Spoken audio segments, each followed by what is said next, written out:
When I bought my first car, which was a long time ago, it was an old Ford Popular, which if you've got a bus pass, you'll know what that is, and if you haven't, you may not. It's about as sort of basic a car as you can get, but actually the one I bought had a red stripe, 18 inches wide, painted from the front bonnet up over the top and down the back, and it looked, I thought, really cool. I knew absolutely nothing about cars, and I still don't. And after I bought it, I ran it around for a little bit, and then I decided I was going to take it out and give it its paces. And I took it on the motorway. I was living in South London, and I aimed it for the Kent coast, and I put my foot down, and it got up. It was, tell you how long ago this was, sort of 50, 60, 70, it started shaking. And then I heard this big banging noise and loads of smoke coming out the engine. And I thought, I don't think that's right. Anyway, I pulled off the motorway and pulled into a garage and drove into the garage and said to the guy, I think something's wrong. He said to me, without even looking at it, he said, well, the best thing you can do is just drive straight onto the junkyard. The thing is, I didn't actually realise that you had to put oil into a car. No one had told me that, and I didn't know that. And so I'd actually taken this car out and belted it as fast as I could go, and there was no oil in it. And sometimes in our Christian experience, we actually have an experience of God which is good and positive, and we go off full pelt. And then somewhere along the line, things start going wrong because actually we really don't quite know what we're doing, and we sort of grind to a halt. And understanding how God works is really important. And that's really what all of this teaching on revival is going to be about, is understanding how God works. Because if we don't understand how God works, then whatever we do is going to fall short, and we're likely to end up bodging it up and moving into error. One of the things I do for people sometimes, one of the things I do know about, don't know anything about cars, I do know a bit about writing. So I sometimes work with people who want to write, and I teach them how to write. And an attitude I find really common is that people think the most important thing that you've got to have if you're going to write is something to write about. And that's not true at all. Have you ever read The History of the Codfish? Anyone ever read it? It's a really good book. Or Eat, Shoots and Leaves, which is a book about the use of the apostrophe. And lots of people have written bestsellers about very inconsequential subjects. And people who have absolutely amazing stories to tell, because they can't write, no one ever buys them, and they don't sell them. And, you know, when you think about it, the most amazing thing you could ever write about is what? It's the Trinity. When you think about it, there is nothing that is more amazing and interesting in actually understanding God in his Trinitarian being. And yet, most books that are written on the Trinity are as boring as anything. So, you know, even having an amazing subject, it can be very, very boring indeed if you don't know how to write. So one of the things I devised for people who want to write is I do what's called an MOT. So it's a writing MOT. And I said, right, if you write something, put it through this MOT test. And it goes through things like spelling, punctuation, capitalisation, use of verbs, all sorts of things like that. And you go through the list and you tick yourself, you give yourself a mark with the aim that at the end of it, you can tell whether what you've done is actually any good or not. And I find that most people who actually do this come to the conclusion that actually they can't write. That's the, 9 out of 10 people who actually, once they sit down and really test it out, even if they've got an amazing story that they're absolutely burning to tell and to share, they come to the conclusion that they can't do it, can't write. And again, it's because actually they don't understand how it all works. They don't understand how it all works. So what we're looking to do is to say, how does revival work? What is it? Is it something that we should expect? Is it something we can do anything about? Or is it simply something we read about in books that happens in different places and doesn't happen at all today? The starting place really is to ask this is, does God have a normal way of working? And if you're wanting to know how God operates, the best place to go always is to start with the book of Genesis. And in the beginning, in Genesis, it starts off with a creation story, which we all know. And in it, God actually creates men and women, and he gives them a command. And what's the command he gives them? To multiply, okay? So the first command that God actually gives people is to multiply. Now that's got to tell us something. It's actually got to tell us that as far as God is concerned, the base level of normality is increase. He doesn't say to them, want the two of you to settle here, and for the next however many thousand years, there's just going to be the two of you, right? God's first command was to multiply. And then we know that when God chose Abraham, and God spoke to Abraham, God came and he said to Abraham, you are going to be, through you, you're going to procreate, and you're going to be as many as the stars of heaven and the sand on the seashore. And God, again, when he chose Abraham for his purposes, it was with the aim that there should be multiplication. So we're beginning really to see that when God works at base level, actually God is wanting increase. Now, I'm not a gardener, but Catherine, my wife's the gardener. And we grew some beans this year. And did you give us the beans, or was it? It was George who goes. Anyway, we were given some beans, runner beans. They planted them up. Now, it's amazing things. You put one bean in, and you get a plant, and you might get, 10 bean pods, and each bean pod's got half a dozen beans. So that one bean reproduces to about 60.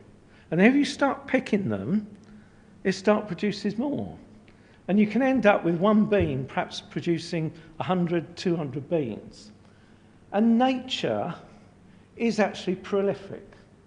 There are things in nature that only produce, the panda only manages just about to keep going.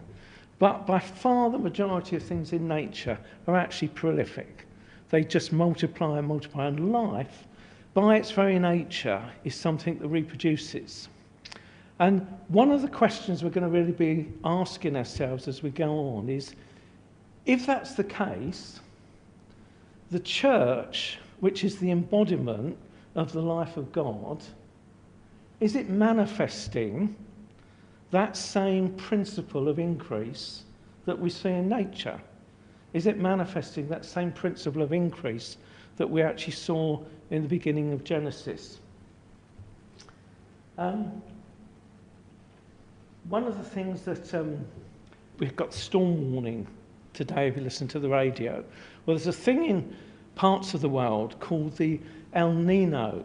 I don't know if you've ever come across that, which is a combination of the tides and the temperature that actually means that at times the temperature of the sea is either 7 degrees below or 7 degrees above the mean temperature.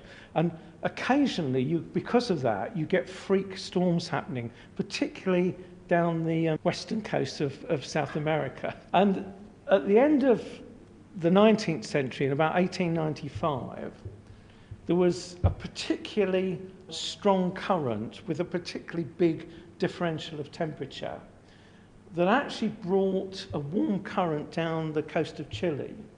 And there was desert all down the coast where they hadn't had rain since 1551. All right, so this is nearly 350 years without rain. I mean, even the normal rainfall in parts of that time is less than 0.03 of an inch a year. So it's one of the driest places on Earth.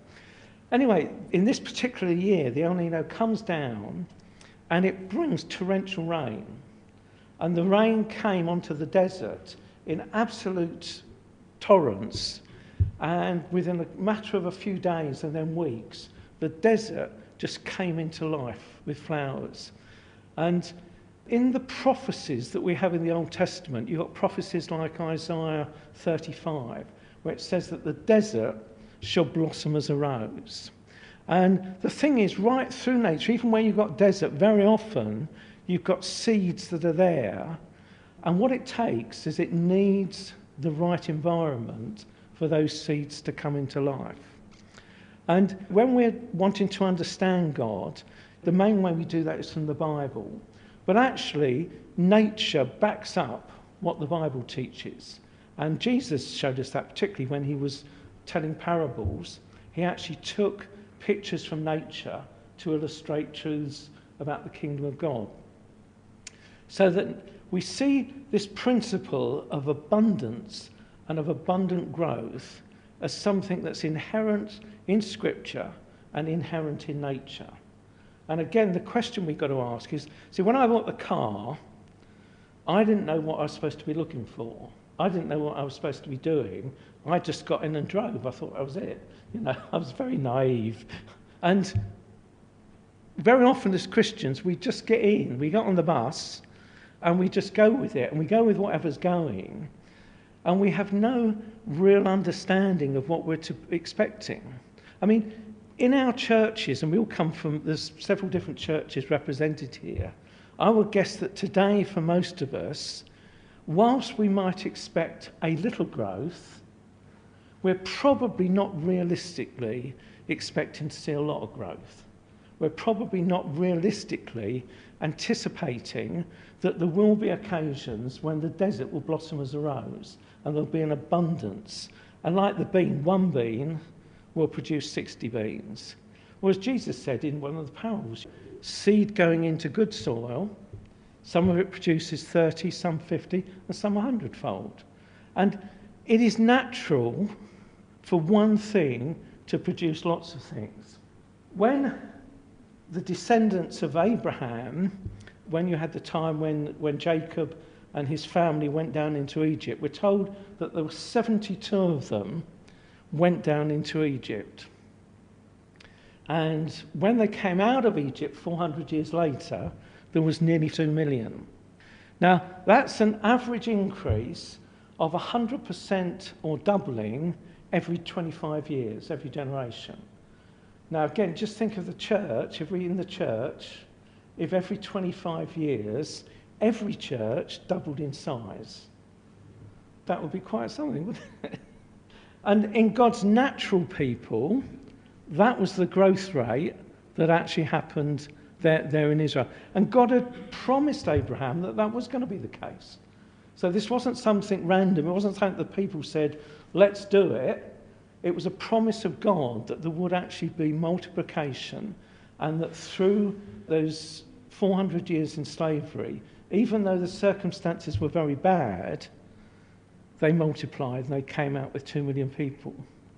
This is Matthew 28:16, right at the end of Jesus' time on earth when he was going to go back to heaven. It says that the 11 disciples went away into Galilee to the mountain which Jesus had appointed for them. When they saw him, they worshipped him, but some doubted. And Jesus came and spoke to them, saying, "All authority has been given to me in heaven and on earth." So that means he could have said anything. All right? If you're given 100% authority, you can actually say what you like. You have the authority.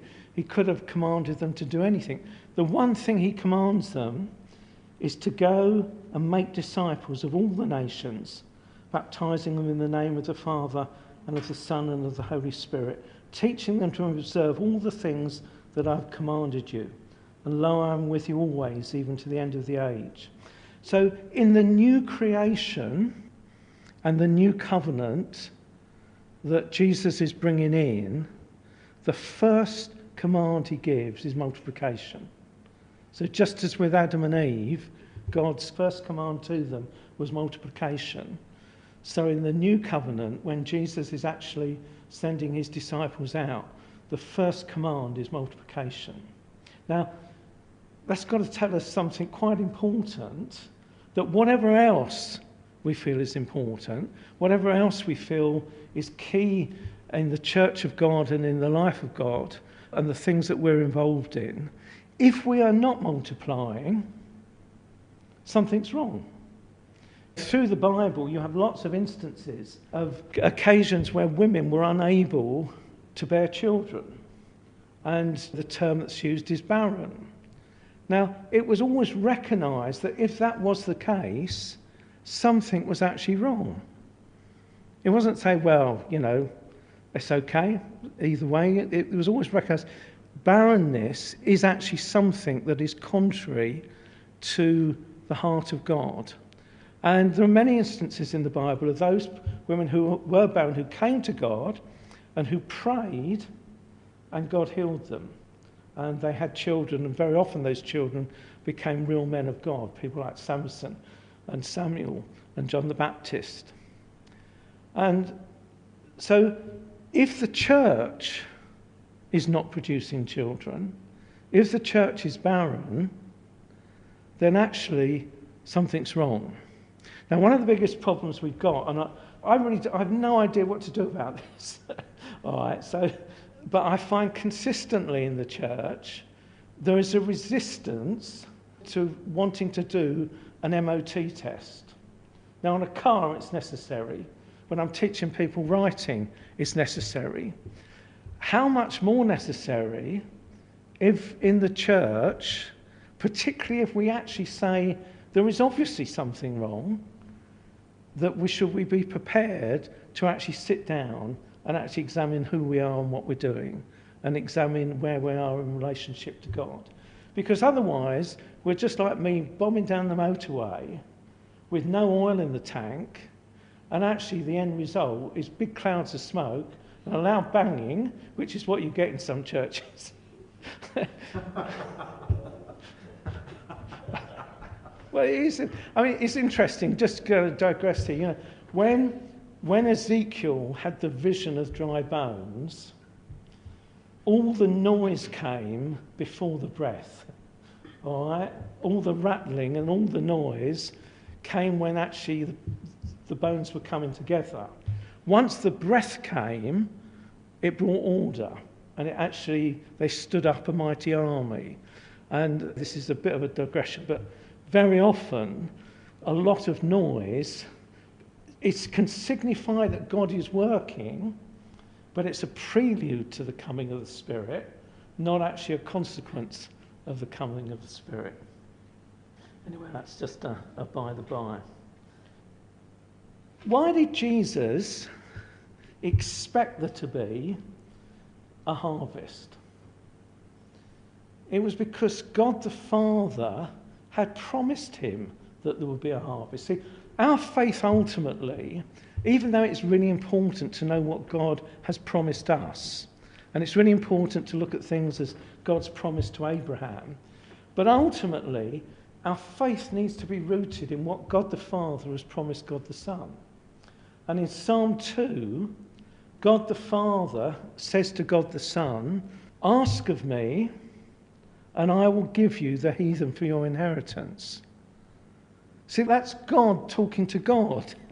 And we've got to understand this, that what is happening and where our expectations should be rooted is not in what we're doing. It's not in necessarily whether we get the latest way of doing this or the latest way of doing that. Ultimately, it's all based on the fact that in the beginning, God said, "Let us make man in our image."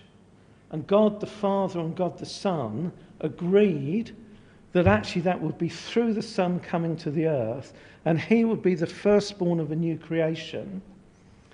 And it would be that the Father would actually give the Son an inheritance.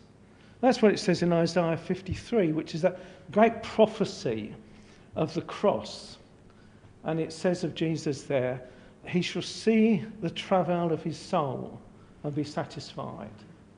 That Christ is guaranteed that he will be satisfied with the work that he did, because God the Father has promised him that. And it says in Psalm 110, where he says, "The Lord said to my Lord," that's God the Father again speaking to God the Son, and that's brought out in the book of Hebrews, that "sit at my right hand until I make your enemies your footstool." So the end result is sure. Okay? There will be fruitfulness. There is no question on this. Jesus will see the travel of his soul and be satisfied. The church will be fruitful. Where we need to come and ask the question is, are we going to be one of the generations that bring that fruitfulness forward, or one of the generations that delays it? It will happen. The Puritans in the 17th century wrote a lot about the end times. And the prelude to the great missionary movement that happened in the 19th century was based on the theology of the Puritans that God would have an ingathering in the end times. It was based on the fact that they believed that the scriptures taught that when it said things like the desert shall blossom as a rose, that was talking about the age of the church. That was talking about the messianic age when Jesus would have come, would have taken up his full messiahship, would have ascended to heaven, would have poured out the Spirit, and actually through that outpouring of the Spirit would bring about a great ingathering. And they believed particularly that in the end times there would be a huge ingathering. Now, the crucial thing again is they believed that because they believed God had promised it. They didn't believe that they would actually get better techniques and better ways of doing things than any other generation had had before them. It wasn't that by the time you come to the 20th century or 21st century or 22nd century, you would have developed new ways of working that would be effective. It was based on the fact that God had said it, and it was the promise of God that would bring it about. But why is it then that we actually see seasons and periods of unfruitfulness? And I would say that we're in that now, in the West. Okay? I was actually going on the internet a couple of days ago. Do you know there's one country in the world that has actually targeted to have 1,000 new missionaries going out to other countries by 2025? And it's not a very big country. Do you want to guess which one it is? It's Algeria. Algeria has got churches of over 1,000 people in. All right? There's been a major move of God. You can check it up. It's 99% Muslim. And God is moving very powerfully in Algeria. The country that they reckon is actually the fastest growing Christian population is Iran, which is also Muslim. And there was an article in the Times very recently where the question was raised, why would anyone in Iran want to convert to being a Christian when you're likely to get your head chopped off? And they couldn't answer it. It was written by a secular journalist going out there checking it out. And in Iran, there was a 20% growth rate in the church. So what I'm saying here is not applicable worldwide. It's particularly applicable to the West, because the West, and particularly the UK, has actually lost this. There were periods when we were actually seeing growth rate like that. In 1859, there was a move of God when the population of England was 20 million. There was a move of God in 1859 in the UK when 1 million people, that's 1 in 20 of the population, were added to the church in about 18 months. Now you think about that for Northampton, right? About 200,000, something like that, 1 in 20, 10,000. Okay, 10,000 new Christians in Northampton in an 18-month period. Now, how many Christians do you think there are in Northampton at the moment? I mean, I tried to work it out on a very, very rough count. There's about 125 churches. Some of them are very small. And I thought, being generous, there could be 4,000 or 5,000 in the town itself. So that would in effect be a tripling of the church in Northampton in 18 months. That's actually happened in 1859 in the UK. We're going to intersperse bits of history with bits from the Bible. This is from Argentina. The Atlantic Stadium, with a seating capacity of 25,000, was rented. God began to stretch out his hand, even though the beginning crowds were small. The news spread rapidly. God began to heal. Before long, larger crowds were coming out to see and hear this miracle worker, as he was called.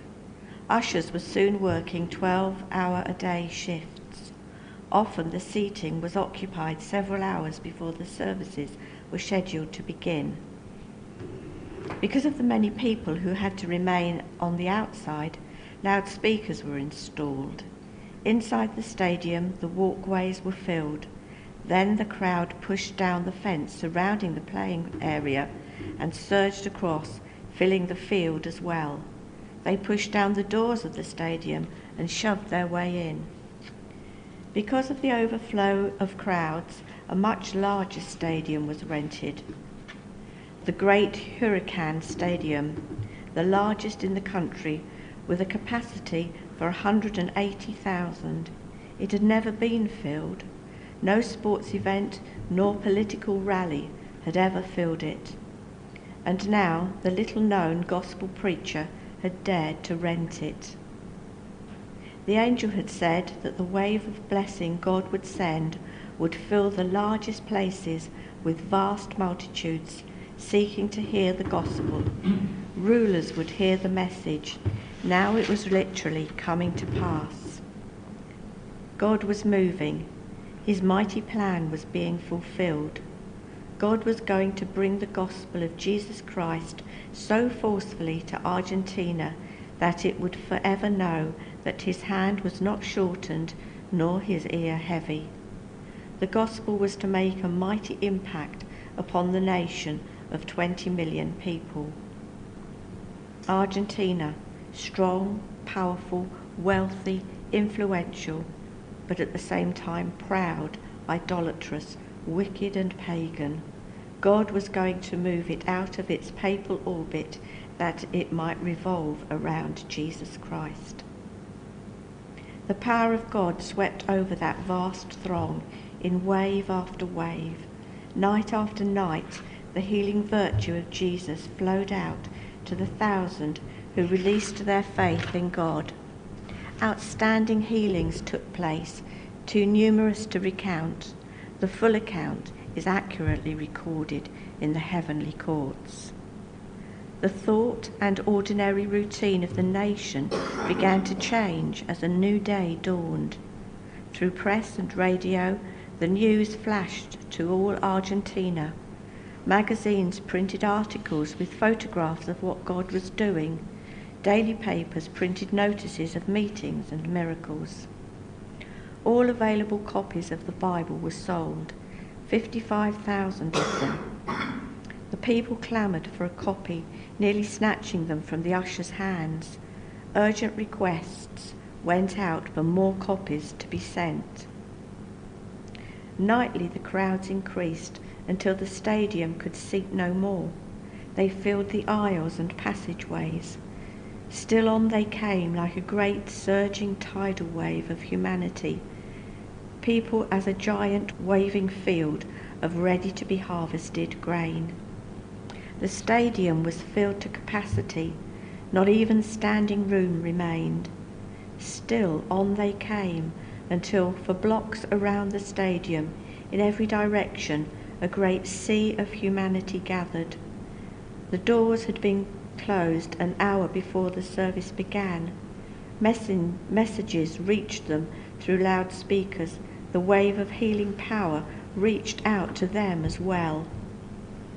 An English paper of Buenos Aires reported one of the services favourably, estimating that the crowds were about 200,000. It spoke of the hundreds who waited from early morning for the stadium gates to open. A short time after the service had begun, it was practically impossible to travel either by tram or bus in the direction of the stadium, for everyone appeared to be making his way there. Although a vast crowd filled the stadium, hundreds more milled around the entrances, swarming up the steps and blocking all the gangways.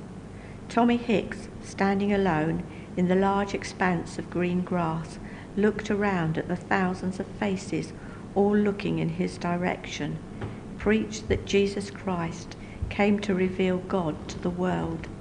The multitudes said, "Hallelujah," clapped their hands, sang a hymn, raised their arms to God, stood, then bowed their heads in prayer. The silence was impressive. Who can describe those days? Who can measure such happiness and joy? Who can tell of the tremendous relief from pain and misery, fear and sickness? God swept it all away in torrents of divine love. A little child of over 3 had been unable to walk without heavy steel braces. Something was wrong in the bone structure of the leg. When the mass prayer was made, the mother took off the child's braces in faith. The child started walking. As he ran up and down, the crowds began to cheer, to weep and shout. Faith rose in many hearts, and miracles began to happen spontaneously out in the crowds. A doctor who knew the child's case observed the miracle, then came over to where Pastor Hicks was standing. Grabbing him around the knees, he began to cry out, "I want this Christ. I want to be saved. I can serve a God who will do this for little children." That was in 1954 that happened. And in 1970, in Brazil, there was a new church being planted. Guess how often? Every 2.5 hours. All right, a new church planted every 2.5 hours throughout 1970. And that's within living memory of some of us. This isn't sort of going back. Okay, it's great to read these things from the 1859 revival. I actually met someone who was in the 1905 Welsh revival. I met this old lady 40 years ago, and she told me, she said, sometimes the presence of God came so powerfully that she saw old men doing cartwheels in the road because they couldn't express their joy in any other way.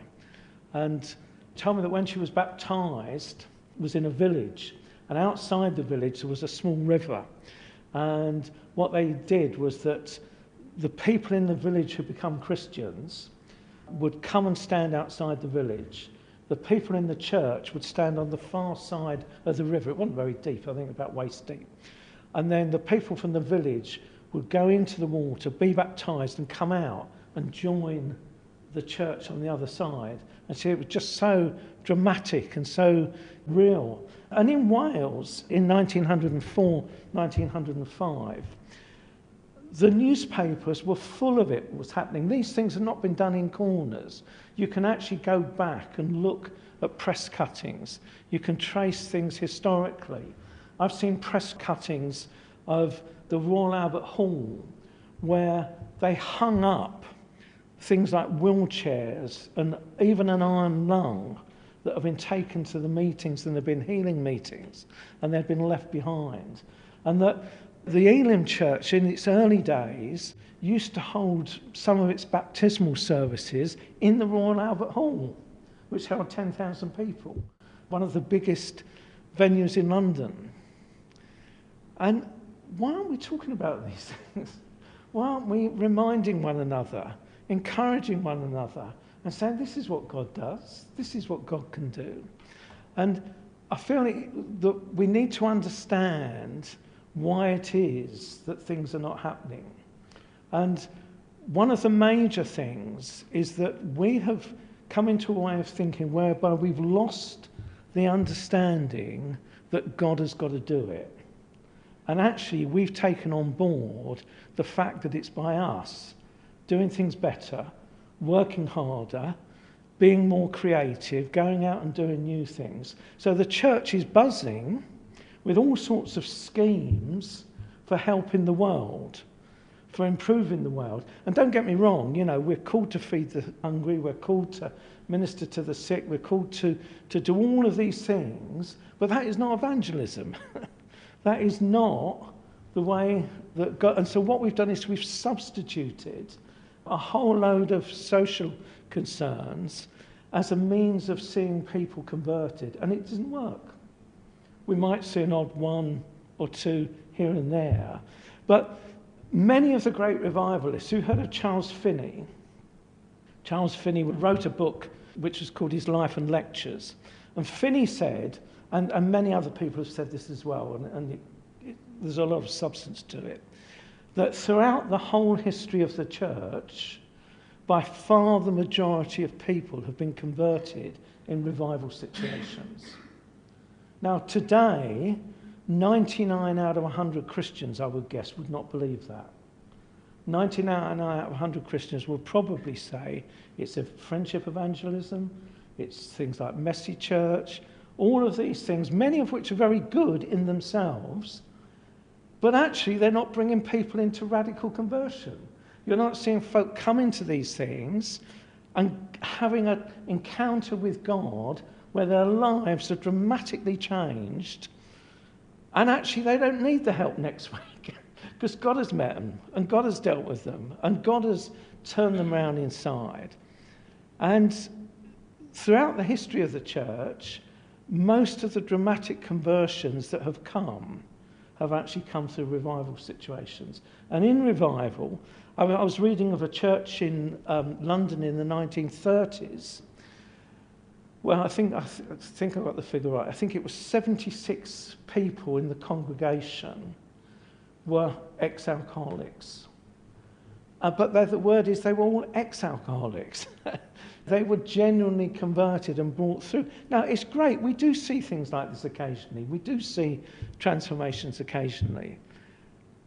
But what I'm wanting to say is that as far as God is concerned, life, producing life, is normality.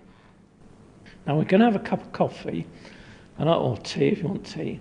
And afterwards, what I want to do is to look at what God spoke to the Jews when he gave them the Old Covenant, because he actually laid down conditions of growth. And by starting with them, seeing what the conditions were that he gave to the Jews and how that worked out, we can actually learn to see how then to apply the conditions of growth that apply to us in the New Covenant. So if anyone wants a drink, let's have a drink for a bit. And at any time, if anyone wants to ask questions, please feel free to do so. Make a comment. Yeah, because you can. The Bible started with Tommy Hicks praying for President Peron. That's right, yeah. So you've heard of the musical Evita with Eva Peron, who was the wife of the president, and she was a spiritist, and a lot of the country was actually held under the throes of spiritism. And Tommy Hicks, who was this evangelist, went to the palace to ask for permission to hold these meetings. And he went up to the guard on the door of the palace and said, "Can I see the president?" And he said, "No." And he said, "Why do you want to see him?" And he told him that he wanted to hold a healing evangelistic campaign. And the guard said, "Well, I need healing. Will you pray for me?" And he prayed for the guard, and the guard was healed. And the guard says, "Come back tomorrow." And the next day he took him into the president, and the president had got a disfiguring skin disease. And he prayed for him, and he was instantly healed. Like Naaman with Elisha, he said his skin was like that of a new baby. And the president just said, "You can have whatever you want." That's how it all opened up completely. Yeah, that's a bit of faith, isn't it? My wife Catherine's going to read from Deuteronomy, where God actually confirms the covenant. The covenant that was made on Mount Sinai was subsequently confirmed, and God went into detail of how he would bless or how he would curse according to the response of the Israelites. So Kath's going to come and read that out. Reading it from the Message. If you listen obediently to the voice of God, your God, and heartily obey all his commandments that I command you today, God, your God, will place you on high, high above all the nations of the world. All these blessings will come down on you and spread out beyond you because you have responded to the voice of God, your God.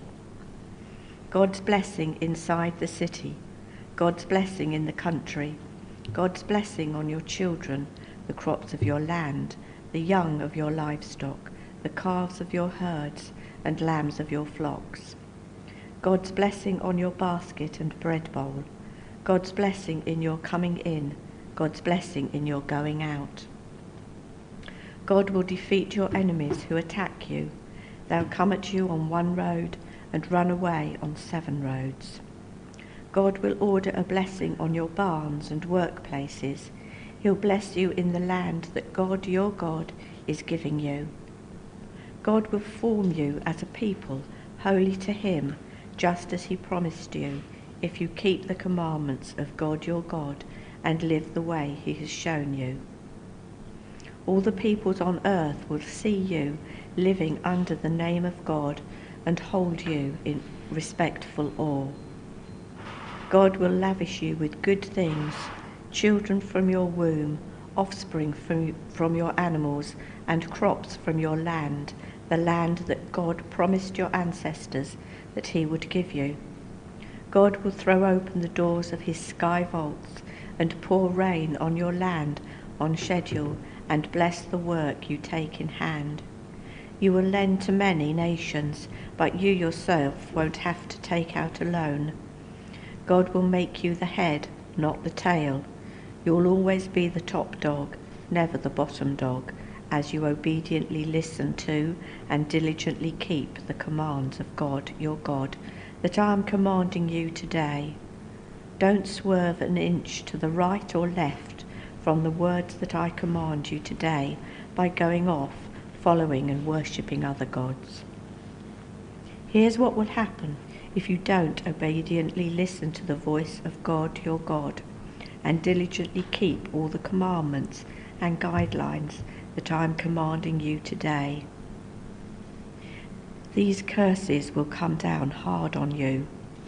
God's curse in the city, God's curse in the country, God's curse on your basket and your bread bowl, God's curse on your children, the crops of your land, the young of your livestock, the calves of your herds, the lambs of your flocks, God's curse in your coming in, God's curse in your going out.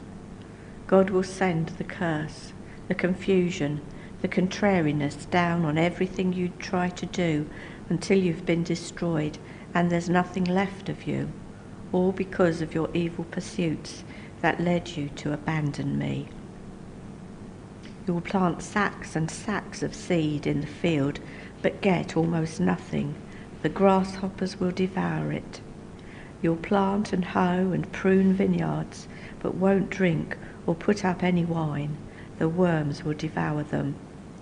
You will have groves of olive trees everywhere, but you'll have no oil to rub on your face or hands. The olives will have fallen off. You'll have sons and daughters, but they won't be yours for long. They'll go off in captivity. Locusts will take over all your trees and crops. Yes, God will raise up a faraway nation against you, swooping down on you like an eagle, a nation whose language you can't understand, a mean-faced people, cruel to grandmothers and babies alike. They'll ravage the young of your animals and the crops from your fields until you're destroyed. They'll leave nothing behind, no grain, no wine, no oil, no calves, no lambs, and finally, no you. They'll lay siege to you while you're huddled behind your town gates. They'll knock those high, proud walls flat, those walls behind which you felt so safe. They'll lay siege to your fortified cities all over the country, this country that God your God has given you. Because you didn't listen obediently to the voice of God your God, you'll be left with a few pitiful stragglers in place of the dazzling stars in the heavens multitude you had become. Okay, so the first principle that we were looking at the beginning was the fact that God wants multiplication, and multiplication is normal. Life multiplies. We've got some mother-in-law tongues in pots in our house. If you don't know what a mother-in-law's tongue is, it's a long, sharp, spiky leaf. And it used to belong to my mother 40 years ago. She had this pot with mother-in-law's tongue in the living room. And eventually it came to me. And because Kath's such a good with plants and things, it's grown and split. And so we've now got, I think, about 4 or 5 pots in the house, and we've given others away to other people. And that's the nature of life. That's how life works. Life grows, it multiplies, it splits. That's what the church naturally does. It grows and splits and grows and splits, and there's growth in life. And life is vigorous. Life will do that. So that's the first principle, that God has given into humanity and given into creation this principle of multiplication.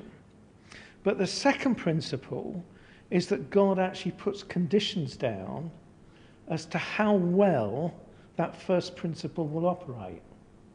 So when Moses is talking to the people and he's reiterating the covenant that God made with the Israelites, and he said, if actually your relationship with God is right, then that multiplication will increase. And if your relationship with God is wrong, it will decrease. Okay? So Moses didn't say, right, what we're going to do is we're going to write books on how to grow grapes, or we're going to write books on how to get bountiful fields of corn, or we're going to write books on warfare so that when we get attacked, we're actually better at it. You don't find anywhere in this any concept that what they needed to do was improve their skills. Now, undoubtedly, they did, it's natural. If you're doing something well, you talk with your friends and you learn from one another. But it doesn't come into the ways of God's working that actually the crucial thing is to learn how to do things better. As far as God is concerned, the crucial thing is to have right relationship with him. Now, a passage that we probably know much more than this one is the one where Solomon had built the temple and they were dedicating it. And at the dedication of the temple, God spoke and said that if my people that are called by my name, humble themselves and pray, I will heal their land. And if you look at that passage, it's very parallel to this one.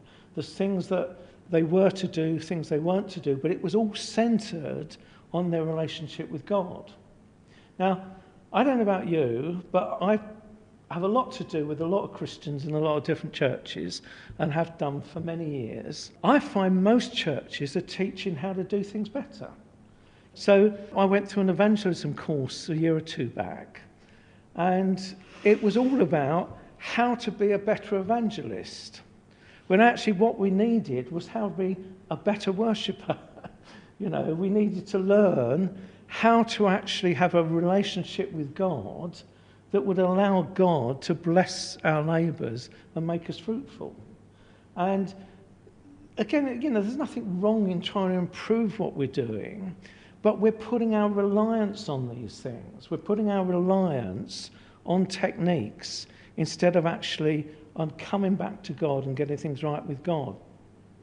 Now, when you look at the Old Testament, and again, this is something I feel quite strongly about, many Christians read the New Testament as if the Old Testament doesn't exist. But all the foundations of the principles of how God works in the New are there in the Old. And after this time when God spoke to the people through Moses about how they were to behave, The rest of the Old Testament is the history of how that works out. So that actually you find that when they did obey God, they were blessed. When they didn't obey God, they were cursed. And you have this great roller coaster ride through the Old Testament of the times when the enemies of God came against them. And if they were in right relationship with God, they defeated the enemies. And if they were in wrong relationship with God, the enemies defeated them. It was never down to how good they were at swordplay. It was never down to how good they were with bows and arrows. It was always, is your relationship right with God? And in the end, you get this final place where God actually sends his people into exile, and they end up in Babylon for 70 years because they just would not learn that it was the worship of God and the centrality of the person of God in the relationship with the Israelites. And they were relying on weapons and relying on alliances with other countries. And I'm very concerned about a lot of the alliances the churches are making with the world. A lot of churches now, their money is actually very much dependent upon what's coming in from the government and what's coming in from the people. Have you heard of George Muller? Right, well, George Muller was a pastor in a church, and he had a guy, one of his congregation came to him and said, I can't be at church on, I'm putting it in my language, can't be at church on Sunday because I've got to work. And George Muller said, well, why have you got to work? He said, well, I can't afford not to work. I've got to earn the money. And George Muller said, well, you should trust God for it. And Muller felt challenged by God to actually do something that would prove that you can live by faith alone. So he started an orphanage looking after children, and the principle of the orphanage is they asked no one for money and they told no one when they needed money.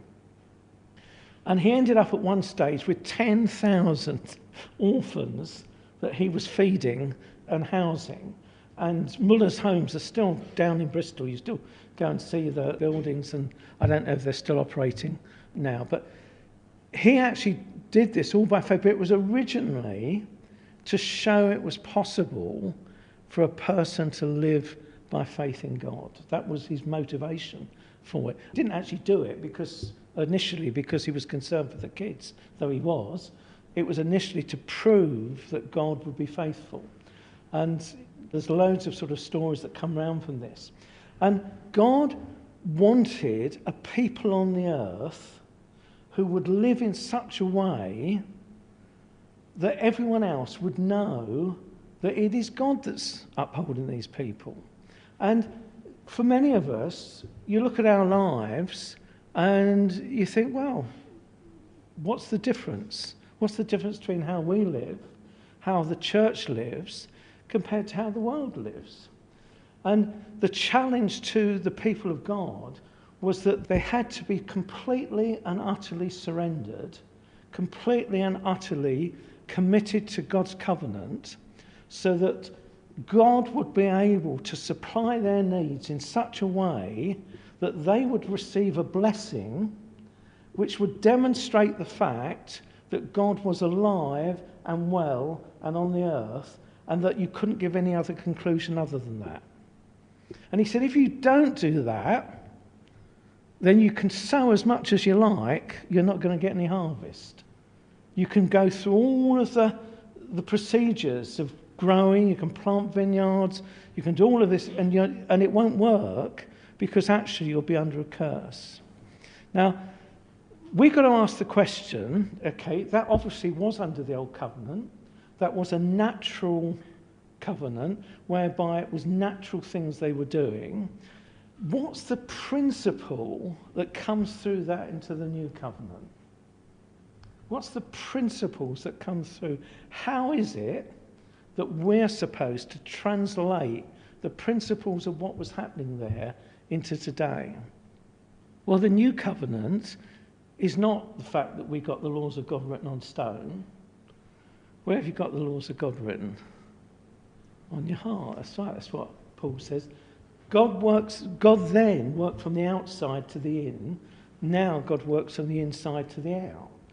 But it's still the same. You see, the norm is that we should be fruitful to some degree. That's how life works. If you sow seeds, you should get some back and a bonus. If you plant grapes, you should get some back and a bonus. That's normality. What God is saying here is that actually there is a place of blessing where you plant a little and get a lot, and there is a place of cursing where you plant a lot and get a little. Now, I want to do an MOT check on the church and say, are we planting a lot and getting a little, or are we planting a little and getting a lot? Because it seems to me we're expending, many of us and in many churches, an awful lot of energy, an awful lot of resources, and the returns are very small. Whereas actually it should be that one man will defeat 10,000. It should be a little will be. Now, someone said to me the other day, and I took it very seriously, they said, you're very critical, you know. And I thought, well, yeah, that's right. I am critical. But I understand critical in the sense of making right judgments. If the brakes on the car are going to fail, someone has got to say, your brakes are going to fail. Because if you don't say it, the car's going to go down a hill and crash into a wall. And, you know, if something is wrong, when the Titanic was sinking, someone had to actually say, we're sinking. and I feel very reluctant to want to say, actually, the church seems to me to be sinking. But that's the reality. Now, I've just written one of the booklets I've written up there, is Why Evangelical Anglicans Should Not Baptise Babies, which is a very, in-your-face title. But the thing is, I've tried to talk to people, including bishops, and none of them will talk to me. And I think, okay, I can't keep quiet. I've got in the end, so if I really believe. Now, I might be wrong, and in what I'm saying here, you know, I haven't got it all together. And I'm undoubtedly going to be saying some things that are mistaken, and some of my research won't be exactly as it needed to be. I would love it for people to come back to me and say, actually, you're wrong on this, and do you know this and that? And I tell you, I'll go away and I'll check it out. But if the church is not willing to do an MOT on itself, how are we going to know whether we're actually fulfilling God's conditions and fulfilling what God wants and being fruitful? I believe that the Bible teaches that revival is what the Israelites would have experienced on a natural level under the blessing of God. So in other words, fruitfulness is the norm, but it's neither great fruitfulness nor little fruitfulness. It's a medium thing. Fruitfulness is a normal thing. God's blessing upon fruitfulness is what I understand to be revival. So in the church, we should always be seeing growth. We should always be seeing some people coming into the kingdom, some people dramatically converted, some people where it has to be God, and it's the evidence of God's working in their lives. Revival is when our relationship with God is so right that God blesses that and it goes up and it becomes at times quite spectacular. God's cursing, and the Bible says quite clearly, judgment will start at the house of God. We'll look at the world around us and we see terrible things happening. But actually, Peter wrote to the church and said, judgment starts with the house of God. And I've come to the place in my life where I pray before God and say, Lord, judge me first, because I can't say anything to anyone else unless I'm actually willing for God to do that for me. But that's the place of coming back. That's what God wants. That's what God said to Solomon. You know, if my people that are called by my name will humble themselves and pray, come back to me, come back to the roots of where blessing is, then I will bless them. So I'm really excited, all right? I may die. I've had 3 life-threatening events in my time. had 2 embolisms and a heart attack. So I could die any day. As Kath and I sometimes talk, I think, I've got nothing to lose anymore. I may not see the blessing of God coming, but the blessing of God is going to come. Jesus Christ will be glorified on the earth. And if we will not have it in the West, we're going to see it breaking out in Iran and breaking out in Algeria, and we're going to say, what on earth is happening here? How can God be working in Muslim countries where they're not doing any of the things, they haven't got any of the advantages that we've got? And actually, Iran has got a 20% growth rate in the church. Now, the interesting thing is that in the Western world, so in other words, in Europe and America and Great Britain, we have not seen any real revival since about 1948, 1950 was the last time we saw much. America's had a couple of little things happen in it. And I would say quite clearly, I don't believe things like Toronto are revival. It's like the Toronto blessing and some of these other things that are happening. Revival, you can judge revival because the fruits of revival will actually be those who bring forth the fruits of the next generation. If it's true revival, those that are converted will immediately start bringing others into the kingdom.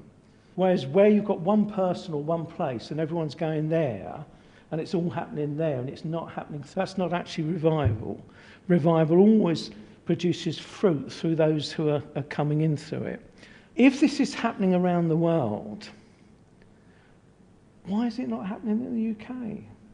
And what we're going to be doing if we come, next I shall come, if anyone else comes, we're going to start looking at some of the specific incidents of revival that are happening and actually trying to trace the roots of them to see how they're happening. And then actually go primarily to the New Testament to actually start seeing how this ties up with the teaching of Paul and the teaching of Jesus. Jesus said quite clearly, when he said about the parable of the sower, he said, if you don't understand this parable, how are you going to understand any others? And in the parable of the sower, some seed goes on the path and it's attacked by the devil. Some seed goes on stony ground, grows quickly, and it comes to nothing. We had a situation 4 or 5 years ago where we had, I think, 6 people baptised. I think only one of them is still standing. And it was stony ground. There was a lot of joy, a lot of things happening, but actually it hasn't stood. The biggest one, though, is where it goes into amongst the thorns and it says the cares of the world. And I don't know about you, but I find most Christians I meet are weighed down with cares. Where's the money going to come from? What about the kids' schooling? All of the practical things, and it just drains the life out of you. But Jesus said, that which goes into good soil, you can get up to 100-fold coming back. Now, I believe that we should be challenging one another and helping one another to actually say, let's go for the 100-fold, all right? Let's go for the 100-fold and see it happening again. Okay, I'm going to call it a day there. Thank you for coming. I'm happy if anyone wants to raise questions or objections or... You don't sort of understand revival as the Christians personally being revived into being on fire again. Obviously that'll be part of it. Yeah. You see revival, the church being revived, not just the individuals, but the church being revived. And returning to the way. It has to start with individuals. There must be individuals who actually say to God, I'm here, just blow me out. But it is when it's the corporate that I think it really begins to move. And the thing is then, the people you see at the spearhead of revival are often not the ones who have been at the root of it. Sometimes they are. But when Jesus said to the disciples, look at the fields, they're white under harvest, he didn't say to them, get your sickles out. He said, pray that God will send workers. And I believe in our prayers, we often pray for revival, when actually we should be firstly offering ourselves and then praying for workers, because it's no good having revival if you haven't got workers. God bless you all.